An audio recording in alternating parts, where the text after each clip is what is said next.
अभी हम हिंदी भाषा पढ़ने वाले हैं। हिंदी भाषा में हम एसआई मेंस, शिक्षक भर्ती और छात्रावास अधीक्षक, ये तीनों को टॉपिक को कवर करेंगे। आज जो हम टॉपिक कवर करने वाले हैं वो टॉपिक है हिंदी भाषा का विकास।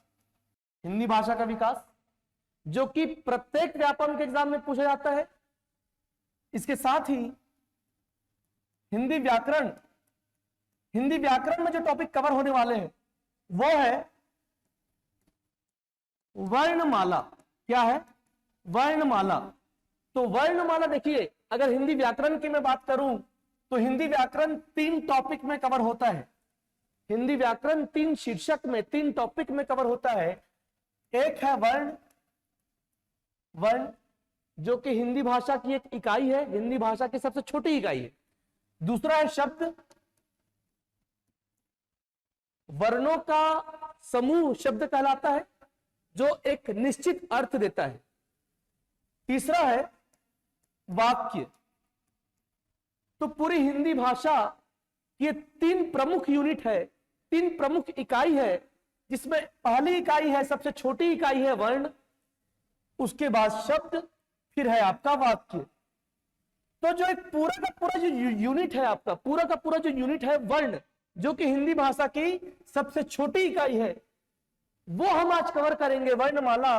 और पढ़ेंगे वर्णमाला, इसके साथ पढ़ेंगे हम संधि और हम पढ़ेंगे वर्तनी। तो आज एमसीक्यूज के माध्यम से हम हिंदी भाषा का विकास, वर्णमाला, संधि और वर्तनी कवर करने वाले हैं। तो चलिए शुरू करते हैं। चलिए देखेंगे और थोड़ा हम स्पीड चलेंगे क्योंकि समय हमारे पास कम है। देखिएगा, क्वेश्चन है निम्नांकित में से उच्चारण के स्थान के आधार पर कंठ से लेकर मुख विवर तक उच्चारित व्यंजन ध्वनियों का सही अनुक्रम है। ये पूछ रहा है कि भैया त, च, त, त, प, इनका उच्चारण स्थान कौन कौन सा है, ये क्वेश्चन पूछ रहे हैं। तो ये मैं मानव मुख बना दिया, ये मानव मुख है, ओके, ये गर्दन है, ये है कंठ, ये आपका तालु, फिर आपका मूर्धा, मूर्धा, फिर आपका ये है दंत, ये है दंत, देन सबसे अंत में है ये होठ, जिसको हम क्या बोलते हैं? ओष्ठ। तो क्रम देखिए, कंठ, तालु, मूर्धा, दंत, ओष्ठ। पूरा का पूरा क वर्ग का उच्चारण कहां से हो रहा है? पूरा का पूरा क वर्ग का उच्चारण हो रहा है। क वर्ग का मतलब क ख ग घ अंग का उच्चारण हो रहा है कहां से? कंठ से। पूरा का पूरा च वर्ग, च वर्ग, च वर्ग का उच्चारण कहां से हो रहा है? आपका तालव्य से। क ख ग घ अंग कंठ, च छ ज ज इ तालु, ट वर्ग, ट ठ ड ढ अण मूर्धा, ट वर्ग, ट थ द ध न दांत का प्रयोग हो रहा है, दंत। फिर आपका प वर्ग, प फ ब भ म आपका होठ। तो इसका आंसर क्या आएगा? कंठ, तालु, मूर्धा, दंत और ओष्ठ, ये क्रम पूछ रहा है तो आंसर है आपका ए। क्लियर है? ये उच्चारण स्थान पूछ रहा है। ओके, चलिए नेक्स्ट क्वेश्चन देखते हैं। देखिएगा, हिंदी के सर्वप्रथम प्रकाशित समाचार पत्र का नाम है। देखो, इस प्रकार का प्रश्न बीच बीच में ढील देता है क्योंकि हम हिंदी पढ़ रहे हैं, हालांकि इतिहास का प्रश्न है, लेकिन हिंदी में अगर पूछ दिया तो क्या है, आप समझिएगा बात को। हिंदी में प्रकाशित सर्वप्रथम समाचार पत्र जो भारत में प्रकाशित हुआ था 1826 में कलकत्ता से, वो है पंडित जुगल किशोर शुक्ल का उदंत मार्तंड। क्या?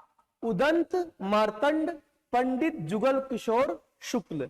क्लियर सभी को?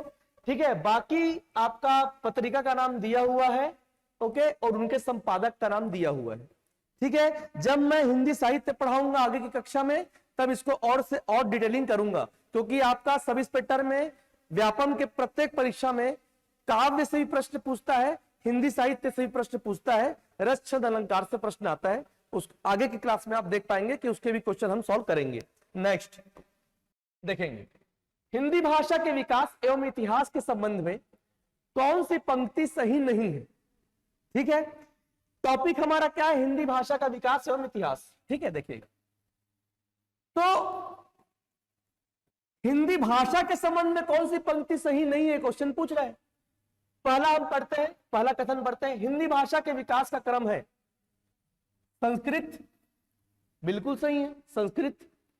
संस्कृत आर्यों के द्वारा बोले जाने वाली सबसे प्रथम भाषा रही है, वेदों की भाषा रही है, वेदों की भाषा संस्कृत रही है। संस्कृत की भी लिपि है देवनागरी। कौन सी लिपि है, देवनागरी। और कमाल की बात यह है कि हिंदी की लिपि भी क्या है, देवनागरी। अब क्वेश्चन पूछेगा प्राचीन संस्कृत की लिपि क्या है। प्राचीन संस्कृत की लिपि है ब्राह्मी। लेकिन वर्तमान में जो हम संस्कृत पढ़ रहे हैं, क्यों पढ़ पा रहे हैं, क्योंकि उसकी लिपि देवनागरी है। देवनागरी लिपि वेदों की भाषा थी, संस्कृत आर्यों के द्वारा बोला गया। फिर मार्केट में आया बौद्ध धर्म, बौद्धों की भाषा बनी पाली, तो ये भी सही है। फिर मार्केट में आया जैन धर्म, जैनों की भाषा बनी प्राकृत, ये भी सही है। फिर संस्कृत और प्राकृत से शब्द विकृत हुए और वो विकृति एक भाषा का रूप ले लिया। उस भाषा का नाम था अपभ्रंश। क्या था, अपभ्रंश। अपभ्रंश का मतलब होता है टूटा फूटा भाषा या किसी भी भाषा का विकृत रूप। यहां पर अपभ्रंश है, संस्कृत और प्राकृत का विकृत रूप क्या है, यहां पर अपभ्रंश है। क्लियर है। जैसे अक्षी आंख हो जाता है, हस्त हाथ हो जाता है, हस्ती हाथी हो गया, घोटक घोड़ा हो गया, है ना, आपका कर्पूर कपूर हो गया, हरिद्रा हल्दी हो गया। विकृति हुई ना, तो पूरा विकृति एक भाषा का रूप ले लिया, जिसे हम क्या बोलते हैं, अपभ्रंश। अपभ्रंश और हिंदी के बीच की कड़ी है अवहट। अपभ्रंश और हिंदी के बीच की कड़ी क्या है, अवहट। अपभ्रंश और भी विकृत हुआ तो अवहट बना, फिर अपभ्रंश से ही जन्मा क्या, आपका हिंदी। अपभ्रंश से किसका जन्म हुआ, हिंदी। और छात्रों, ये सभी भाषा संस्कृत, पाली, प्राकृत, अपभ्रंश, अवहट, हिंदी, ये सभी भाषा आर्यों के द्वारा बोली गई है, इसलिए ये सभी क्या है, आर्य भाषा है। संस्कृत प्राचीन आर्य भाषा है, पाली, प्राकृत, अपभ्रंश मध्यकालीन आर्य भाषा है। लिख लीजिए इसको ना। और आपका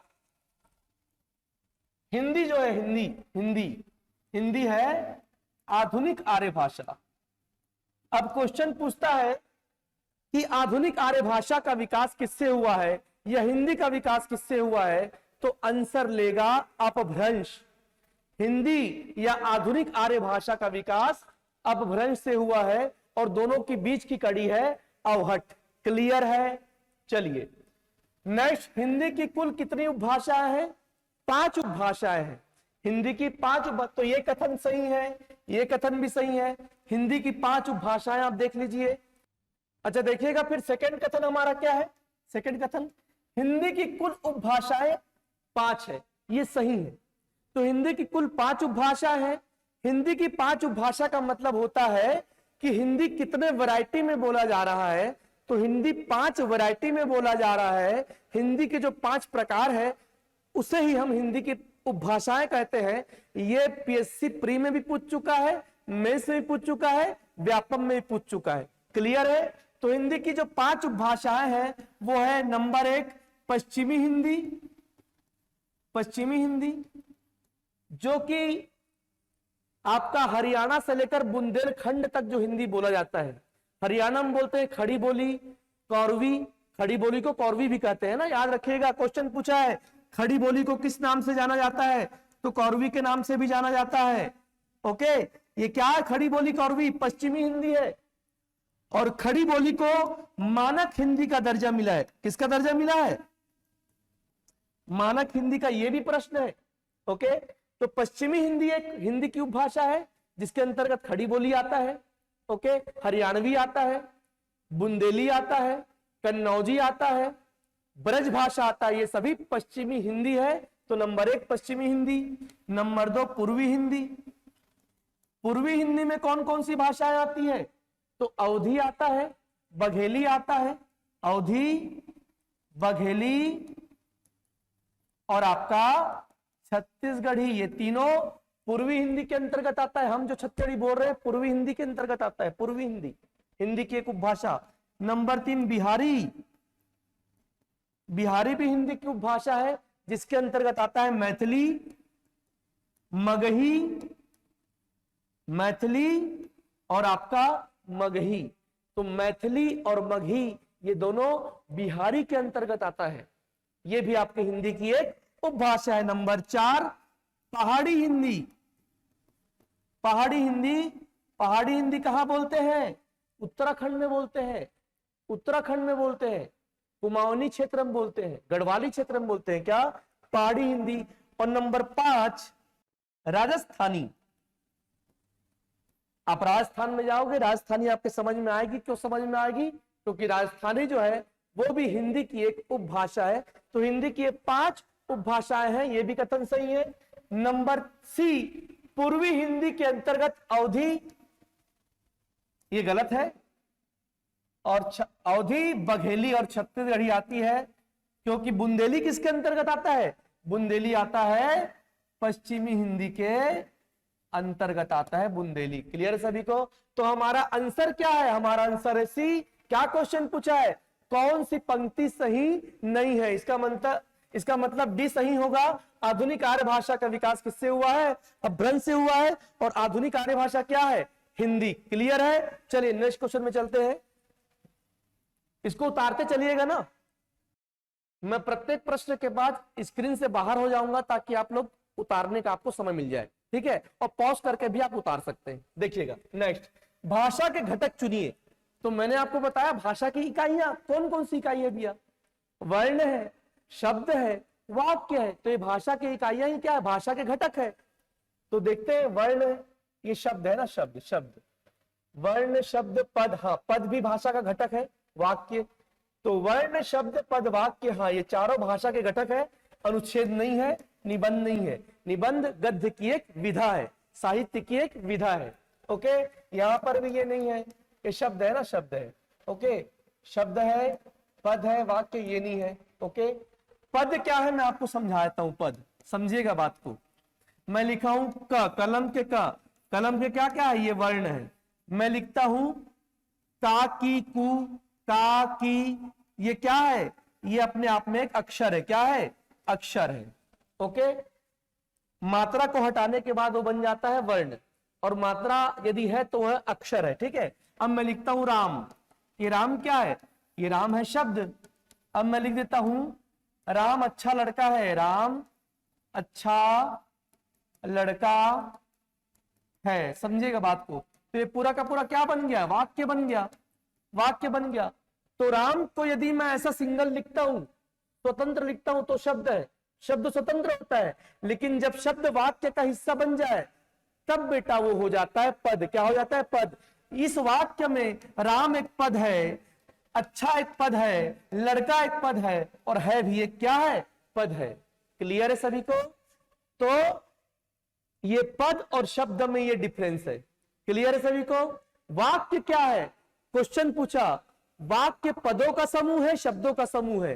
तो आप सामान्य तौर पर वाक्य को शब्दों का समूह बोल सकते हैं, लेकिन जब क्वेश्चन में दोनों दे देगा, वाक्य है पदों का समूह, शब्दों का समूह, तब आंसर क्या लेगा पता है? वाक्य लेगा, वाक्य को लेगा पदों का समूह। क्या लेगा? पदों का समूह आंसर लेगा। व्यापम में 2 बार पूछा है। और वाक्य की न्यूनतम इकाई क्या है?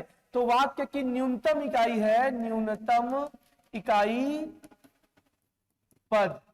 तो वाक्य की न्यूनतम इकाई पद है और भाषा की न्यूनतम इकाई वर्ण है। क्लियर है? चलिए नेक्स्ट देखते हैं। उतार लीजिए। पहले हम क्या कर रहे हैं? हम क्वेश्चन के साथ साथ टॉपिक को भी कवर करते जा रहे हैं। पूरा टॉपिक कवर होगा बेटा, कोई टेंशन मत लेना। और मुझे यकीन है कि जब क्वेश्चन आएगा ना तो आपका क्वेश्चन बनेगा, क्योंकि ये पूरा दायरा जो है ना, जहां से क्वेश्चन पूछता है, वो पूरा दायरा में कवर कर रहा हूं। देखिए, वर्तमान में वर्ष 2004 से 2014 तक 6 भाषाओं को शास्त्रीय भाषा का शास्त्रीय भाषा का दर्जा दिया गया है। उन सभी शास्त्रीय भाषाओं को वर्षवार, उन सभी शास्त्रीय भाषाओं को, है ना, भाषाओं को वर्षवार मिलाइए। ठीक है, तो सबसे पहले मैं बताता हूं बेटा कि शास्त्रीय भाषा क्या है। तो शास्त्रीय भाषा के अंतर्गत उन भाषाओं को रखा जाता है जिन भाषाओं का 1500 से लेकर 2000 वर्ष पुराना साहित्यिक इतिहास हो, जिन भाषाओं का साहित्यिक ग्रंथ जो है ना मूल रूप से उसी भाषा में लिखा हुआ हो, टापा हुआ ना हो, तो ऐसी भाषाओं को शास्त्रीय भाषा के श्रेणी में रखा जाता है। 2004 से सिलसिला चालू हुआ और किन किन भाषाओं को कब कब शास्त्रीय भाषा का दर्जा मिला ये हम देखिएगा। तो सबसे प्रथम जिसको शास्त्रीय भाषा का दर्जा दिया गया वो था बेटा तमिल। क्या था? तमिल। तमिल को मिला 2004 में। तो जब तमिल को मिला 2004 में, देख लिए कि भाई तमिल जो है उसका साहित्यिक इतिहास जो है 2000 साल पुराना है, मूल रूप से तमिल का ही है, वो टापा गया नहीं है, तो बोले इसको शास्त्रीय भाषा बना दो। फिर देखे यार संस्कृत जो है, संस्कृत भी पूरी क्राइटेरिया को पूरा करता है शास्त्रीय भाषा का। तो 2005 में क्या किया गया? संस्कृत को शास्त्रीय भाषा बना दिया गया। फिर ये देखा गया कि जो कन्नड़ है, कर्नाटक हम बोलते हैं कन्नड़, तेलुगु बोलते हैं आंध्रा में, तो कन्नड़ और तेलुगु ये भी शास्त्रीय भाषा का दर्जा रखने का आपका पूरा क्राइटेरिया फुलफिल कर रहे हैं। तो कन्नड़ और तेलुगु को 2008 में दोनों को एक साथ 2008 में शास्त्रीय भाषा का दर्जा दिया गया। उसके बाद 2013 में मलयालम को और 2014 में ओडिया को शास्त्रीय भाषा का दर्जा मिला। तो आप इसको ऐसा याद कर सकते हैं, देखिएगा, ये है आपका तमिल, ये आपका तेलुगु मतलब आपका आंध्रा, ये आपका कर्नाटका, ये आपका केरल में मलयालम। तो ऐसा एंटी क्लॉकवाइज चल देना बेटा, है ना। 2004 तमिल, फिर संस्कृत 2005, फिर 2008 में तेलुगु और कर्नाटक आपका कन्नड़, फिर 2013 में आपका मलयालम, फिर आपका ओडिशा में 2014 में ओडिया। क्लियर है? तो ऐसा एंटी क्लॉकवाइज चल देना तो आपको याद करने में आसानी होगी। क्लियर है? नेक्स्ट क्वेश्चन देखते हैं। बोलते समय उच्चारण की स्पष्टता के लिए किसी अक्षर पर विशिष्ट बल देने की क्रिया को क्या कहते हैं? देखिएगा, अब ये हिंदी के कुछ शब्दावली है, टर्मिनोलॉजी है। क्या है? बलाघात। तो सबसे पहले बताता हूं कि इसका आंसर क्या है, बलाघात। हम जब किसी शब्द को, वाक्य को बोल रहे हैं और अर्थ को स्पष्ट करना है, उच्चारण को स्पष्ट करना है ताकि बात समझ में आए, तो हम करते हैं बलाघात का प्रयोग। किसको करते हैं? बलाघात का प्रयोग। देखिएगा, इसका एग्जांपल दे रहा हूं। जैसे लिखा है, रोको मत जाने दो, रोको मत जाने दो। समझना बात को, ठीक है। अब रोको मत जाने दो, अब यहां पर मैं कॉमा कर देता हूं। इसका मतलब क्या है? रोको मत जाने दो, मैं जाने के लिए बोल रहा हूं, और यहां पर यदि कॉमा कर दूं तो रोको मत जाने दो।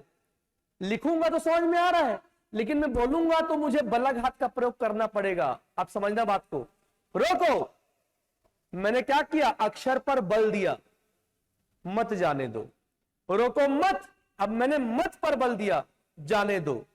तो मैं क्या कर रहा हूं? बोलते समय उच्चारण के स्पष्टता के लिए विशेष बल दे रहा हूं अक्षर पर, उसको क्या बोलते हैं? बलाघात। क्लियर है? चलिए, युग्मक क्या है? युग्मक को बोलते हैं द्वित्व। क्या बोलते हैं? द्वित्व। ये क्या होता है बेटा? समान व्यंजन का संयोग। जब समान व्यंजन आपस में मिलता है तो उसको युग्मक या द्वित्व कहा जाता है, या संयोग द्वित्व कहा जाता है। क्या? युग्मक या संयोग द्वित्व। कैसे? जैसे लिखा है कच्चा, तो आधा चा और च समान व्यंजन आपस में मिलता है। पक्का, आधा का तो समान व्यंजन, क के साथ क मिल रहा है, च के साथ च मिल रहा है। समान व्यंजन आपस में जब मिलता है बेटा तो उसको युग्मक या संयोग द्वित्व के नाम से हम जानते हैं। और निपात क्या है? निपात क्या है? समझना बात को। जब हम कोई वाक्य बोल रहे हैं और हमको उसको मनवाने के लिए कुछ एक्स्ट्रा शब्द उसमें ऐड करना पड़ता है तो उसको बोलते हैं निपात। कैसे? देखिएगा, जैसे आप बोल रहे हो मैं आज जाऊंगा, मैं आज जाऊंगा, लेकिन आप एक्स्ट्रा शब्द ऐड कर रहे हो, बोल रहे हो मैं आज ही जाऊंगा, तो ये एक्स्ट्रा इफेक्ट जो लेके आओ ना बेटा, इसी को बोलते हैं निपात। मोहन कल खाएगा या मोहन कल खेलेगा, मोहन कल तक खेलेगा, तक लगा दिया आपने तक। तो ये जो ही लगा रहे हो, ये जो तक लगा रहे हो, ये जो एक्स्ट्रा शब्द लेके आ रहे हो ताकि आपकी बात जो है उसमें वजन आए, इसको बोलते हैं क्या? निपात। क्लियर है? चलिए उतार लीजिए इसको, नेक्स्ट देखेंगे। चलिए क्या क्वेश्चन पूछा है? निम्नांकित में से सही नहीं है, क्या सही नहीं है देखना है। ओके, ओ आओ उ उ वृत्तमुखी स्वर है। चलिए बताऊंगा मैं वृत्तमुखी क्या होता है।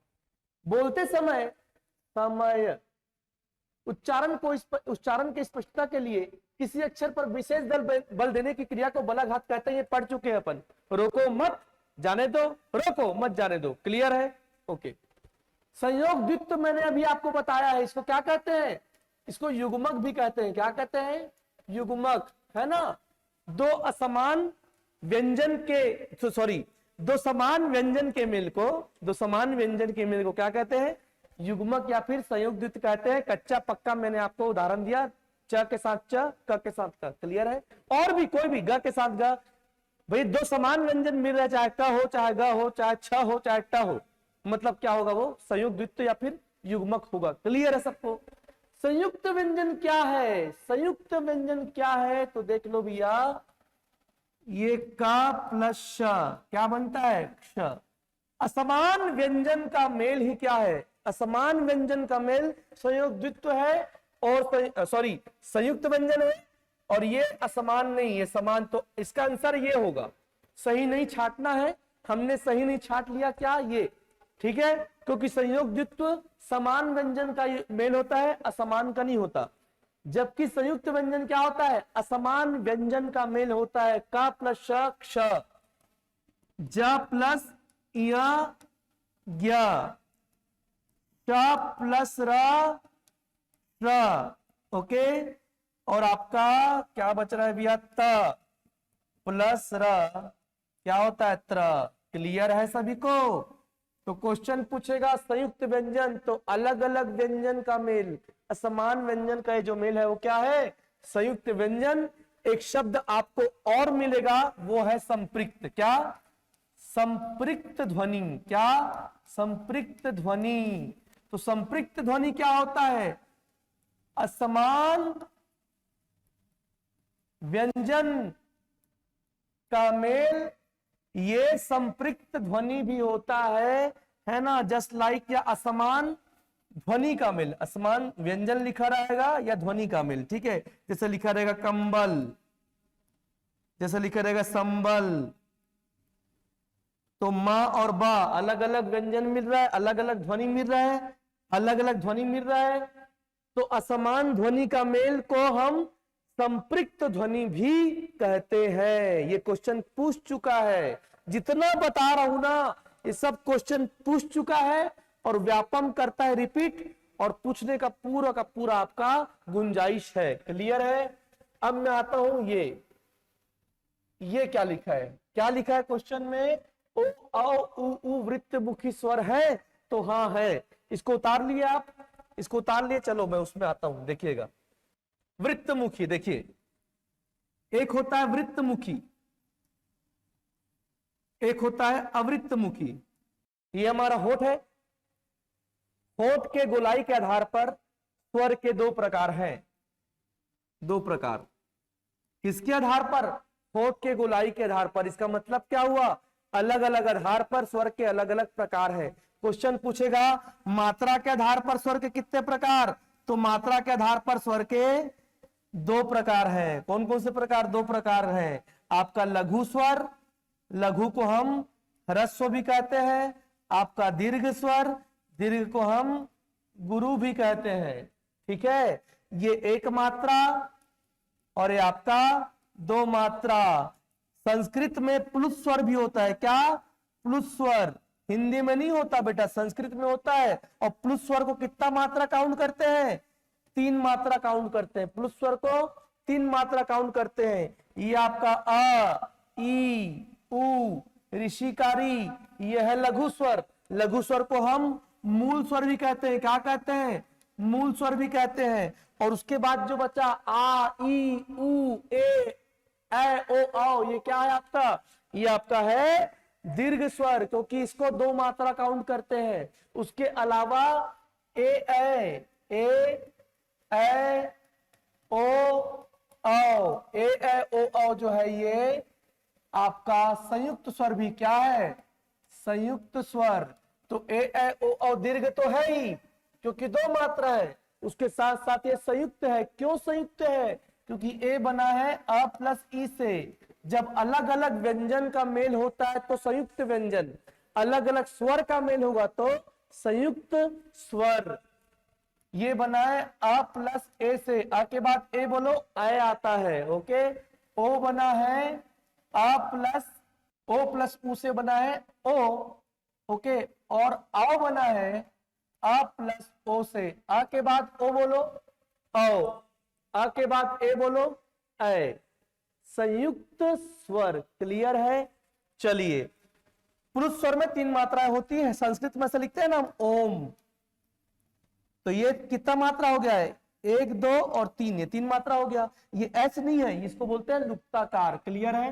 क्वेश्चन क्या पूछा है? ओ, औ, उ, वृत्त मुखी स्वर है। तो मैंने क्या कहा भैया, होठ के गोलाई के आधार पर, होठ के गोलाई के आधार पर स्वर के 2 प्रकार हैं, वृत्त मुखी, अवृत्त मुखी। जिस स्वर का उच्चारण करोगे और होठ गोल बनेगा, गोल मतलब वृत्त, और गोल नहीं होगा तो अवृत्त। तो किसके उच्चारण में होठ गोल हो रहा है बेटा? ओ गोल हुआ, ओ। आओ गोल हुआ, ऊ गोल हुआ, ऊ गोल हुआ। तो जिन स्वर के उच्चारण में होठ गोल हो रहा है, वृत्त बन रहा है, वो वृत्त मुखी स्वर है। और जिसमें गोल नहीं होगा, तो किसमें गोल नहीं होगा बेटा? ई, ए। इसमें होठ गोल नहीं होगा। ये है अवृत्त मुखी, ऋषिकारी भी। क्लियर है? अगले क्वेश्चन में चले, देखिएगा, उतार लीजिए इसको। जो शब्द मूल रूप से संस्कृत के हो और हिंदी तक आते आते उनके अर्थ में तो नहीं पर रूप में परिवर्तन हो गया हो, वे क्या कहलाते हैं? अब देखो, मूल रूप से संस्कृत का है अक्षी, हस्त, है ना, आपका हस्ती, आपका कर्पूर, कपर्दिका, घोटक। जो शब्द मूल रूप से संस्कृत के हो, ये संस्कृत के शब्द हैं। हिंदी तक आते आते उनका अर्थ नहीं बदला। अच्छी मतलब आंख है, अर्थ नहीं बदला, लेकिन रूप बदल गया। रूप कैसे बदला? अक्षी आंख हो गया, रूप बदल गया। रूप, अक्षी अलग दिख रहा है, आंख अलग दिख रहा है, रूप बदल गया, अर्थ बदला। क्या बेटा? अक्षी मतलब भी आंख, आंख मतलब भी आंख। क्लियर है? रूप बदल गया। हस्त को हम बोल दिया हाथी, सॉरी, हस्त को बोल दिया हाथ, सॉरी हाथ ना, हस्त का हाथ बोल दिया, हस्ती हो गया हाथी, कर्पूर हो गया कपूर। रूप बदला बेटा, देखो बदल गया। कपर्दिका हो गया कौड़ी, बदल गया रूप। घोटक हो गया घोड़ा। तो रूप बदल गया, अर्थ बदला क्या? नहीं बदला। ये इसको बोलते हैं तत्सम, इसको बोलते हैं तद्भाव। समझना बात को। हिंदी तक आते आते रूप बदल गया, रूप में परिवर्तन हो गया, तो वे शब्द क्या कहलाते हैं? वे शब्द कहलाते हैं तद्भाव। जो शब्द संस्कृत के हैं लेकिन हिंदी के आते आते अर्थ में नहीं पर रूप में परिवर्तन हो जाए, तो यह है तद्भाव। और ये संस्कृत के शब्द क्या है बेटा? तत्सम। क्लियर है सभी को? और ये क्वेश्चन भी ऐसा पूछता, जो शब्द संस्कृत के हैं लेकिन हिंदी में बिना किसी परिवर्तन के प्रयोग में लाए जाते हैं, तब आंसर क्या मारते? तत्सम। बहुत सारे संस्कृत के शब्द हैं जिसको हम बिना परिवर्तन के ही प्रयोग करते हैं। जैसे मैं अगर बोल रहा हूं मैं प्रस्थान कर रहा हूं, तो बोल तो हिंदी रहा हूं ना, लेकिन हिंदी में किसका प्रयोग कर रहा हूं? संस्कृत के शब्द का। तो यदि हम हिंदी में संस्कृत के शब्दों का प्रयोग करेंगे तो तत्सम ही रहेगा, तद्भव नहीं होगा। जब तक रूप नहीं बदलेगा तद्भव नहीं होगा, रूप बदल गया तो क्या हो गया, तद्भव हो गया। क्लियर है? चलिए उतार लिए इसको। नेक्स्ट, चलिए बेटा नेक्स्ट देखते हैं, निम्नांकित में से कौन से वर्ण अघोष महाप्राण है? देखिए अब सबसे पहले तो हम देख लेते हैं भैया कि ये महाप्राण क्या है, अघोष क्या है। तो देखिएगा, एक होता है बेटा कंपन, एक होता है कंपन, एक कॉन्सेप्ट है कंपन का, और एक होता है बेटा आपका प्राणवायु। क्या होता है? प्राणवायु। प्राणवायु ये बेटा श्वास का कॉन्सेप्ट है, श्वास है ना। और घोष अघोष जो है ना, घोषत्व, ये कॉन्सेप्ट है कंपन का। ओके, तो घोष के आधार पर वर्ण के दो प्रकार, नंबर 1 अघोष और नंबर 2 सघोष। सघोष या कंपन के आधार पर वर्ण के दो प्रकार होते हैं, अघोष सघोष। और श्वास के मात्रा के आधार पर या प्राणवायु के आधार पर वर्ण के दो प्रकार होते हैं, अल्प प्राण और महाप्राण। समझिए बात को, मैं पहले इसको दे देता हूं, इसको लेता हूं, समझना। जिन वर्णों के उच्चारण में श्वास अधिक मात्रा में निकलेगा वो होगा महाप्राण, अधिक मतलब महा। और जिन वर्णों के उच्चारण में श्वास कम मात्रा में निकलेगा वो होगा अल्प। ठीक है बेटा? अब बोलो क, ख, ग, घ। क कम श्वास निकल रहा है, घ अधिक निकल रहा है, ग कम निकल रहा है, घ अधिक निकल रहा है, हो रहा है ना। तो क देखिएगा, एक चार्ट बना रहा हूं, देखना ना, देखिएगा 1 2 3 4 5, ये 5 वर्ग है, का चा टा ता पा, और पांचों वर्ग में 5-5 वर्ण है। ठीक है? क कम, ख ज्यादा, ग कम, घ ज्यादा, अंग कम, कम ज्यादा, कम ज्यादा, कम। तो पहला और तीसरा वर्ण में श्वास कम मात्रा में निकल रहा है, तो प्रत्येक वर्ग का पहला और तीसरा वर्ण क्या है बेटा? अल्प प्राण है। दूसरा और चौथा में श्वास अधिक मात्रा में निकल रहा है, ख, घ, छ, झ अधिक मात्रा में निकल रहा है। तो भैया प्रत्येक वर्ग का दूसरा और चौथा वर्ण क्या हो गया? ये हो गया महाप्राण हो गया। अब सवाल उठता है स, श, श, ह।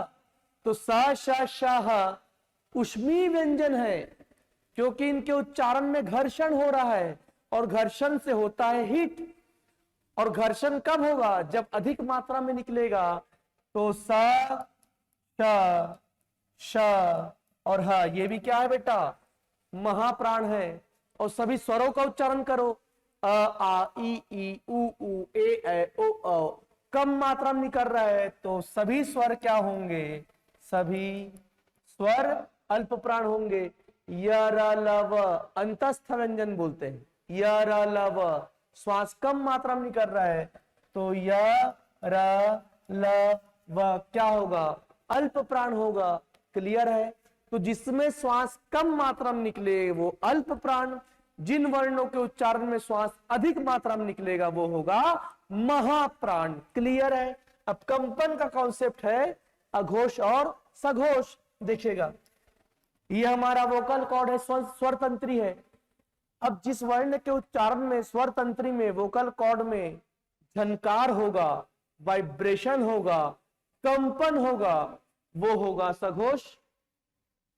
जिन वर्णों के उच्चारण में कंपन नहीं होगा वो होगा अघोष।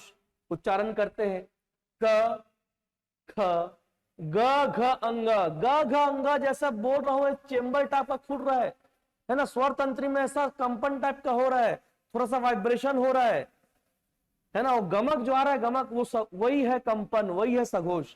क्या? अच्छा, ज, झ, य, ज, झ, य खुल रहा है, कंपन हो रहा है ना। टाठा, ड, ढ, अण, द, ध, न, ब, भ, म। जैसे ही तीसरा चौथा पांचवा वर्ण का उच्चारण कर रहा हूं, कंपन हो रहा है, वाइब्रेशन हो रहा है, वो सघोष होगा। मतलब प्रत्येक वर्ग का तीसरा, चौथा, पांचवा वर्ण प्रत्येक वर्ग का तीसरा चौथा पांचवा वर्ण है सघोष, तो बचा क्या, पहला और दूसरा वर्ण क्या है, अघोष है। क्लियर है सभी को। अब रही बात यर अलावा की, तो बेटा यर अलावा सघोष है, या रा ला बा, क्योंकि यर अलावा के उच्चारण में स्वर तंत्र में कंपन हो रहा है, इसके साथ हा भी सघोष है, जबकि स, श और श ये तीनों अघोष है। तो स श श अघोष महाप्राण, और ह जो है सघोष महाप्राण। क्लियर है। तो ये कंपन का कॉन्सेप्ट और प्राणवायु मतलब श्वास का कॉन्सेप्ट। नेक्स्ट देखते हैं, उतार लीजिए। अभी आपको कॉन्सेप्ट बता दिया मैं, अब बनाओ आप। अघोष मतलब कंपन नहीं, महाप्राण मतलब आपका जिसमें श्वास अधिक मात्रा में निकले। ठीक है, तो कौन से वर्ण अघोष और महाप्राण है? ख महाप्राण है, अघोष है। शक्कर का श महाप्राण है, अघोष है। लेकिन हाँ, ये महाप्राण और सघोष है, तो ये ऑप्शन कट गया, क्योंकि हमको अघोष भी देखना है। च छ ज झ महाप्राण, ये महाप्राण और सघोष है, ये भी कट गया। स महाप्राण, श महाप्राण, फ महाप्राण, स श अघोष और प फ प्रत्येक वर्ग का पहला दूसरा वर्ण अघोष। तो ये अघोष महाप्राण, ये आंसर क्या होगा बेटा, सी होगा, क्योंकि सभी स्वर अल्प प्राण होते हैं। क्लियर है। चले आगे, उतार लीजिए इसको। चलिए नेक्स्ट क्वेश्चन क्या है, निम्नांकित में से क्या सही नहीं है? तो सही नहीं है वो देखना है। शिव शब्द में, शब्द है शब्द, शिव शब्द में 2 अक्षर एवं 4 वर्ण है। तो मैंने आपको क्या कहा था, वर्ण वर्सेस अक्षर। देखो लिखता हूं, चलो शिव लिख दिया मैंने। तो शिव शब्द में बेटा 1 और 2 अक्षर है बेटा, 2 अक्षर। शी 1 अक्षर, व दूसरा अक्षर 2 अक्षर है। वर्ण कितना देखो, शक्कर का श, शक्कर के श में कौन सी मात्रा चढ़ी, छोटा ई। व में क्या चढ़ा बेटा, अ, व में आ चढ़ा है। तो 1 2 3 4, तो शिव शब्द में 4 वर्ण है और 2 अक्षर है। क्लियर है। प्रत्येक व्यंजन में क, चा, ता, ता, प, जब आप पढ़ोगे ना तो सब में क्या रहेगा, हलंत रहेगा। और सब में हलंत है तो इसका उच्चारण कर सकते हो क्या, नहीं कर सकते, क्योंकि व्यंजन क्या है, परतंत्र वर्ण है। व्यंजन का उच्चारण हम स्वरों के सहायता से करते हैं। अगर मुझे उच्चारण करना है का, तो इसमें मेरे को आ लगाना पड़ेगा और लिखना पड़ेगा का। अब मैं उच्चारण कर पाऊंगा का, हलंत लगाऊंगा उच्चारण कर पाऊंगा क्या, देखो हलंत लगा है, उच्चारण नहीं कर पाऊंगा। अब स्वर लगाऊंगा का, उच्चारण हुआ ना। तो प्रत्येक भैया वर्णमाला के प्रत्येक व्यंजन में कौन सा स्वर छुपा है, क्वेश्चन पूछा। तो वर्णमाला के प्रत्येक व्यंजन में कौन सा स्वर छुपा है, उच्चारण कैसे करोगे, क, ख, ग। तो सभी स्वर में, सभी व्यंजन में, वर्णमाला के सभी व्यंजन में कौन सा स्वर छुपा है, तो अस्वर इसका आंसर आएगा। ये पूछ चुका है बेटा व्यापम में भी, पीएससी में भी। क्लियर है। व्यंजन स्वतंत्र वर्ण है, ये गलत है। व्यंजन परतंत्र वर्ण है, परतंत्र, क्योंकि व्यंजन का उच्चारण स्वरों की सहायता से किया जाता है, जबकि स्वर स्वतंत्र वर्ण है। स्वर स्वर क्यों है, क्योंकि स्वर के उच्चारण में किसी प्रकार का ब्रेकर या अवरोध नहीं होता, स्वतंत्र रूप से उच्चारण होता है। क्लियर है। बलाघात का प्रयोग बोलने के कौशल में करते हैं, सही है ना। उच्चारण की स्पष्टता के लिए बल लगाते हैं, वो भी बलाघात है। और ये क्या है, क्यों प्रयोग कर रहे हैं बलाघात का, ताकि बोलने में हम कुशल बन सके। क्लियर है। तो ये सही है। वर्तनी का सबसे बड़ा आधार उच्चारण है। हाँ, वर्तनी का सबसे बड़ा आधार, वर्तनी मतलब क्या होता है बेटा, वर्तनी का मतलब होता है मात्रा। इसका मतलब होता है अंग्रेजी में स्पेलिंग।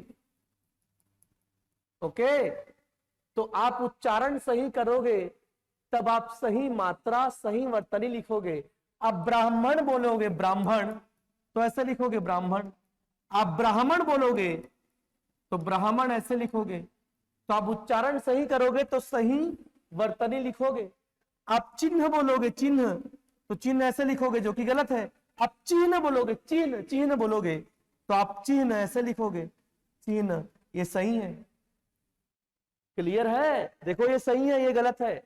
ओके, तो मेरी वर्तनी की क्लास जो है ना यूट्यूब में अलग से डली हुई है, चाहो तो आप उसको देख सकते हो। ओके, नेक्स्ट देखेंगे इनमें से कौन सा कथन सही नहीं है। ओके, देखिए विश्व हिंदी दिवस 10 जनवरी को मनाया जाता है, सही है। अब आप सोच रहे होंगे सर हिंदी दिवस तो 14 सितंबर को मनाते हैं। हाँ बेटा, 14 सितंबर को मनाते हैं हिंदी दिवस। क्यों मनाते हैं 14 सितंबर को हिंदी दिवस? क्योंकि 14 सितंबर 1949 को हिंदी को राजभाषा का दर्जा मिला। कहां मिला? संविधान सभा में, संविधान सभा में। तो 14 सितंबर को हिंदी दिवस मनाते हैं, जिसको राष्ट्रीय हिंदी दिवस भी आप बोल सकते हो। लेकिन यदि विश्व हिंदी दिवस की बात करेगा तो 10 जनवरी है। क्यों? क्योंकि पहला विश्व हिंदी सम्मेलन 1975 में 10 जनवरी को नागपुर में आयोजित किया गया था, इसलिए 10 जनवरी विश्व हिंदी दिवस और 14 सितंबर 1949 को हिंदी को राजभाषा का दर्जा मिला, जो कि लिखा है संविधान के अनुच्छेद 343 क्या है? संघ की राजभाषा हिंदी होगी। क्लियर है? अधिकांश भारतीय आर्य भाषाओं का विकास अपभ्रंश से हुआ है, सही है। अधिकांश भारतीय आर्य भाषाओं का विकास अपभ्रंश से हुआ है। हिंदी और हिंदीतर भाषा में आपका उड़िया, बंगाली, गुजराती, मराठी, पंजाबी, सिंधी। क्लियर है? देवनागरी लिपि का विकास ब्राह्मी लिपि से नहीं हुई है, यह कथन बेटा गलत है। देवनागरी लिपि हिंदी की लिपि है। ओके, और भारत में जितनी भी लिपियां हैं, भारत के सर्वाधिक लिपियों का विकास ब्राह्मी लिपि से ही हुआ है। और भारत की सबसे प्राचीन लिपि जो है वो ब्राह्मी लिपि ही है। देवनागरी लिपि का विकास भी ब्राह्मी लिपि से हुआ है। और देवनागरी लिपि का प्राचीन नाम जो था, देवनागरी लिपि का प्राचीन नाम, विकास ब्राह्मी से हुआ है, प्राचीन नाम था नागरी। तो देवनागरी लिपि का प्राचीन नाम था नागरी लिपि, ये एक अलग आंसर है, अलग क्वेश्चन है। और देवनागरी लिपि का विकास किससे हुआ है? तो ब्राह्मी लिपि से। भारत के सर्वाधिक लिपि का विकास किससे हुआ है? तो ब्राह्मी लिपि से। क्लियर है? चलिए उतार लीजिए, नेक्स्ट चलते हैं। चलिए, तो व्यंजन का उच्चारण स्थान तो आपने देख लिया, मुख्य कौन से स्थान से उच्चारण हो रहा है। अब हम स्वर का भी देख लेते हैं, इसलिए हमने ऑप्शन में स्वर रखा है। देखिएगा ओ औ, अब ओ औ बोलो। ओ औ कंठ से लेकर होठ तक रेंज है उसका, क्योंकि होठ भी वर्क कर रहा है। ओ औ होठ वर्क किया, कंठ भी है। ओ औ, तो इसलिए ओ औ का उच्चारण स्थान क्या है आपका? कंठोष्ठ। क्या है? कंठोष्ठ। क्लियर है? फिर ई और ए, तो पहले ए को पकड़ते हैं। ए कंठ, और कंठ से लेकर तालु तक उसका रेंज है। ए कंठ से लेकर तालु, इसलिए ए क्या है? कंठ तालव्य। ये ए क्वेश्चन पूछ चुका है व्यापमो पीएससी में। क्लियर है? फिर ई बोलते हैं, तो बोल के देखो, ई खाली तालु पर हिट हो रहा है। देखो ई, तो ई हो जाएगा आपका तालव्य। ओके, अब व का उच्चारण करो, बोलो ना व, दांत होठ से टकरा रहा है ना, अपर टीथ जो है लोअर लिप से टकरा रहा है। व कितना आसान है, तो वह हो जाएगा आपका दंतोष्ठ। फिर बचा ऋषि, ऋषि का री देखो तालु से थोड़ा आगे है। री, रस्सी का रा का उच्चारण यदि मूर्धा से है तो ऋषि के री का उच्चारण भी मूर्धा से होगा। तो ऋषि में ऋषि का री भी है और षटकोण का श भी है, तो ऋषि मूर्धन्य, ये आप याद रखिएगा। और यश का उच्चारण होता है, या और श का उच्चारण तालु से होता है, ये आप याद रखिएगा। ऊ और ऊ, छोटा ऊ और बड़ा ऊ, ऊ, पूरा होठ बाहर आ जा रहा है ऊ। तो ऊ का उच्चारण खाली ओष्ठ से होता है, ये याद रखिएगा। क्लियर है? तो ये हो गया उच्चारण स्थल, उतार लीजिए इसको। चलिए क्या क्वेश्चन पूछा है, दीर्घ का वर्ण विच्छेद है। ठीक है, देखते हैं, हमने शिव का वर्ण विच्छेद किया था ना, दीर्घ का भी देख लेते हैं। तो द में कौन सी मात्रा लगा है बेटा, ऋषि का री का मात्रा है ना। देखिएगा ये ऊपर ये जो लगता है ना बेटा, ये जैसे आपका कर्म लिखते हो ना, कर्म जो ऊपर जो लगता है ना बेटा, ये होता है बेटा आधार। ओके, और जैसे क्रम लिखते हैं बेटा, क्रम, तो ये जो लगा है ये होता है बेटा पूरा रा। ओके, और ये जो होता है ना बेटा, ये होता है ऋषि का री।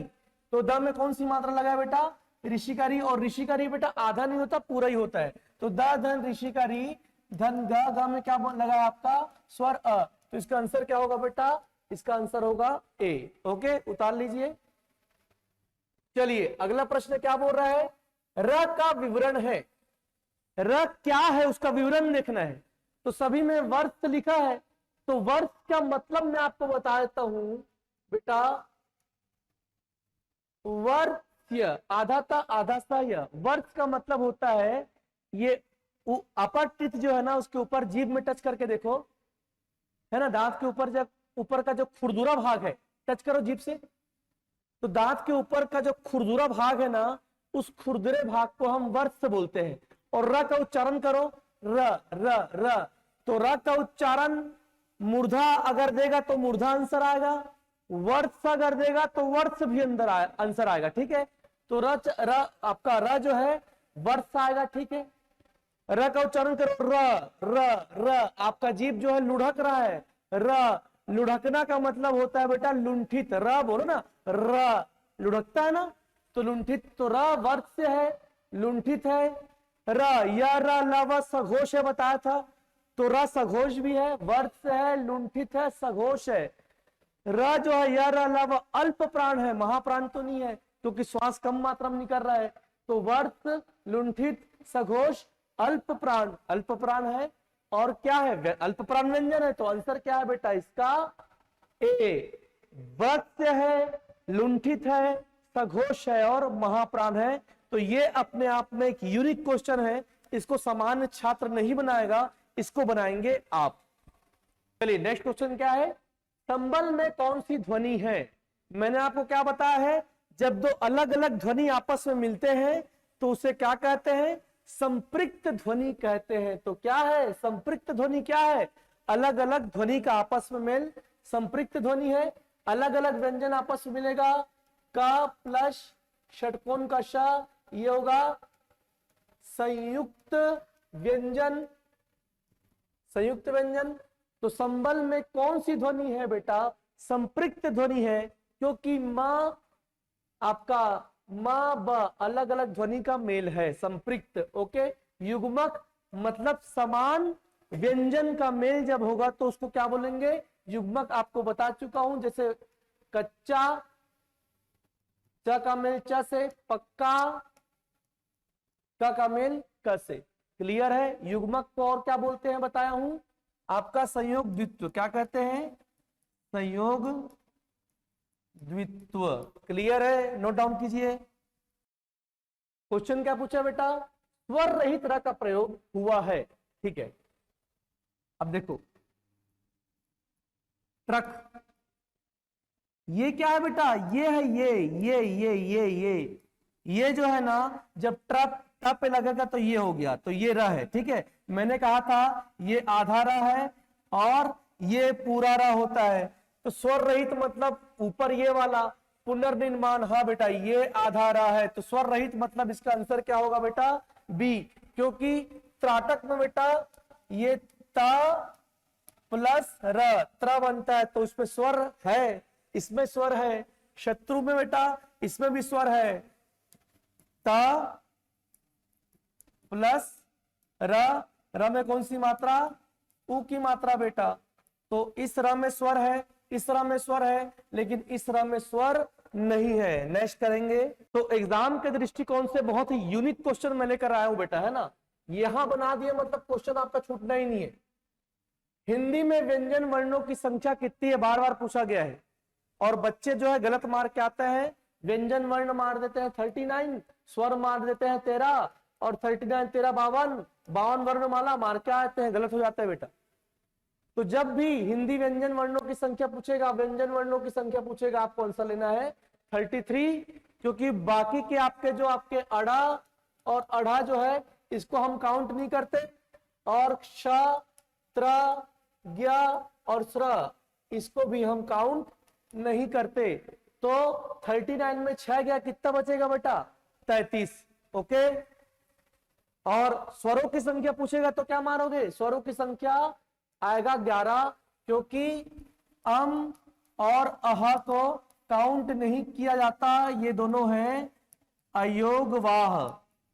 अयोग मतलब होता है ना स्वर पे योग ना व्यंजन में योग, फिर भी वहन करता है, प्रयोग करते हैं, इसलिए क्या है अम और अह अयोगवाह है। पर्टिकुलर अम को हम कहते हैं अनुस्वार, और पर्टिकुलर अह विसर्ग, और दोनों को एक साथ बोलते हैं अयोगवाह वर्ण।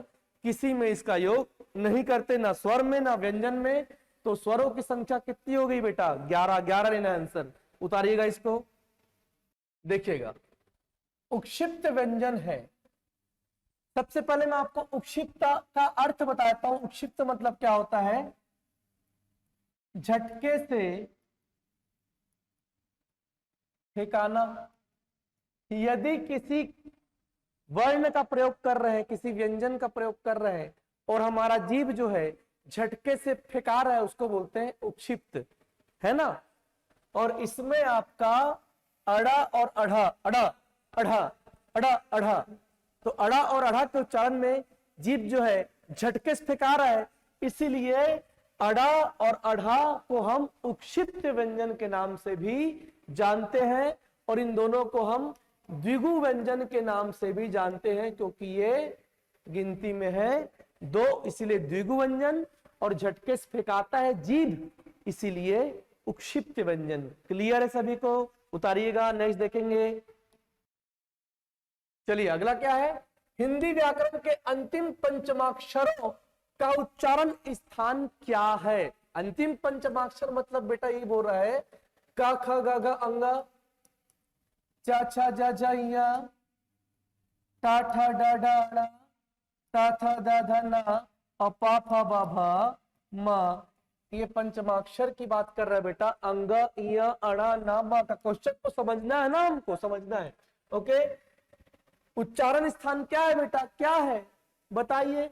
आपका अनुनासिक। क्यों, क्योंकि इनके उच्चारण में जो श्वास है मुख के साथ साथ नाक से भी निकल रहा है। अंगा, इया, अणा, अना, म, हिमेश रेशमिया वर्ण है ये, ठीक है, जोक्स अपार्ट, लेकिन इनके उच्चारण में हम नाक का ही प्रयोग कर रहे हैं, इसलिए आंसर क्या होगा इसका अनुनासिक। क्लियर है, उतारिएगा। जिनके उच्चारण में दीर्घ स्वर से भी अधिक समय लगता है वे क्या कहलाते हैं, बताया हूं, आप बताओ आंसर क्या होगा इसका। लघु स्वर से दुगना समय लगता है दीर्घ स्वर में, लघु स्वर में 1 मात्रा, दीर्घ स्वर में 2 मात्रा, और जिस स्वर के उच्चारण में दीर्घ स्वर से भी अधिक समय लगे 3 मात्रा वाला क्या है बेटा, आपका प्लुत स्वर। तो इसका आंसर क्या होगा प्लुत स्वर, क्योंकि प्लुत स्वर के उच्चारण में लघु स्वर से 3 गुना और दीर्घ स्वर से भी ज्यादा समय लगता है। लघु स्वर 1 मात्रा, दीर्घ स्वर 2 मात्रा, प्लुत स्वर 3 मात्रा, और प्लुत स्वर का प्रयोग सामान्य तौर पर संस्कृत में किया जाता है। क्लियर है, उतारिएगा इसको। चलिए नेक्स्ट क्वेश्चन, निम्नांकित में से अग्र स्वर कौन सा नहीं है। तो सबसे पहले हम ये समझते हैं अग्र मतलब क्या, आगे, पश्चिम मतलब पीछे, मध्य मतलब बीच। तो समझेगा बात को, जीभ के प्रयोग के आधार पर स्वर के 3 प्रकार हैं, अग्र स्वर, मध्य स्वर और पश्च स्वर। तो कौन से स्वर में जीभ का आगे का भाग प्रयोग होता है, वो अग्र स्वर, समझेगा बात को। और जिसमें मध्य का भाग प्रयोग हुआ मध्य स्वर, और जिसमें अब समझना, आ बोलो आ, अब आ बोलो तो जीभ का पिछला हिस्सा प्रयोग में आ रहा है, तो आ, उ, ओ, औ, इन सभी के उच्चारण में जीभ का कौन सा भाग प्रयोग में आ रहा है? पीछे का। तो आ उ ओ औपस्थ स्वर और बोलो अ, तो अ में जीभ का मध्य भाग प्रयोग में आ रहा है, मध्य स्वर। और इसका कंपेयर आप करोगे ई ए, तो आपका जीभ का सामने वाला भाग जो है दांत में ऐसा फंस रहा है, तो जीभ का सामने वाला भाग प्रयोग में आ रहा है ई ए में। तो अग्र स्वर क्या है? ई ए। क्वेश्चन क्या पूछा? अग्र स्वर नहीं है, तो ए ई अग्र स्वर है, आ नहीं है। क्लियर है? नेक्स्ट चलिए, क्वेश्चन क्या है? हिंदी की मूल उत्पत्ति किससे मानी जाती है? तो हिंदी की मूल उत्पत्ति किससे मानी जाती है बेटा? मागधी, अर्धमागधी अपभ्रंश, खस अपभ्रंश, शौरसेनी। तो मैंने ये बताया कि हिंदी भाषा का विकास अपभ्रंश से हुआ है। आधुनिक आर्य भाषा भी कहते हैं हिंदी को, तो चाहे हिंदी का पूछे चाहे आधुनिक आर्य भाषा का विकास अपभ्रंश से। अब अपभ्रंश से भी कौन सा अपभ्रंश पूछ रहा है, तो अपभ्रंश में भी आप ऐसा क्लासिफाइड करके देगा, तो आपको इसका आंसर लेना है शौरसेनी अपभ्रंश। हाँ, हिंदी की मूल उत्पत्ति जो है ना बेटा, शौरसेनी अपभ्रंश को माना गया है, जिसके अंतर्गत पश्चिमी हिंदी आता है। और पश्चिमी हिंदी के अंतर्गत जो खड़ी बोली है उसको कौरवी के नाम से भी जानते हैं, और खड़ी बोली को ही मानक हिंदी का दर्जा दिया गया है। क्लियर है? तो आज के सेशन में इतना ही। अगले क्रम में हम संधि और वर्तनी के प्रश्नों को कवर करेंगे, उसके साथ साथ आगे नेक्स्ट टॉपिक चलता जाएगा। तो आज हमने हिंदी भाषा का विकास और वर्णमाला के प्रश्नों को कवर किया है पूरे टॉपिक के साथ। आशा करता हूं कि एग्जाम में इसके दायरे में ही पूछा जाएगा, और यकीन मानिए आप एग्जाम में अच्छा करके आएंगे इस टॉपिक से। तो चलिए, मिलता हूं अगले क्रम में नए टॉपिक के साथ। धन्यवाद।